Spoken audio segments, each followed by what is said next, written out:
Never stood, allowing his hands to be bound with coarse rope that dug into his skin, and then stumbled forward when the men pushed him toward the light. Beyond the first torch waited a heavy door leading into the manor, which Boo thumped upon. Windows above offered no movement, no light. Silence followed. Boo beat against the wood again and waited. Still no response. "Perhaps they're sleeping something off," Never said. "Keep quiet," the other guard muttered. When the door finally opened, a man waved them in without apology or explanation, ignoring a curse directed at him by his fellows. A dim corridor of stone stretched to a distant staircase, twin lamps casting a pale glow across two figurines. When his escort reached the stair, Never raised an eyebrow.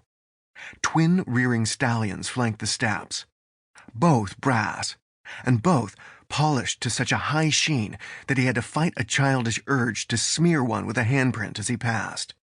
Firmita was beyond fastidious. He was, perhaps, obsessed. Why else ensure such attention to detail in what had to be a minor entrance to the manor? The man was hardly going to admit the Empress via such a passage. At the top of the stair, Never was shoved along a narrow passage of wooden-paneled walls, again dimly lit, and, finally, into a small room with table, 2 chairs, and a cold lamp, which Boo lit. Then the two closed the door, and the sound of a key rattling in a lock followed. "No parting words, then?" Never asked. Silence. He paced. Firmita would doubtless arrive in moments, which meant Never would soon find himself within reach of another clue, thrown outside, or sent to the cells with the other prisoner. Which was odd. Why did the Marlosi Lord have a prisoner? Any serious crime would have been dealt with by the Imperial Guard. Was something afoot? If so, it sounded like the sort of business Never ought to avoid. But choices were few and far between these days. After years of dead ends and rumors, he finally had something to go on. The manor held another clue.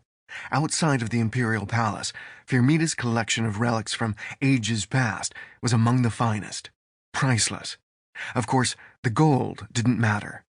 But the sunken city of Kizoa, if real, might hold another piece of the puzzle on the twisted road to discovering the truth behind Never's curse. Perhaps even his true name. "One thing at a time," he muttered.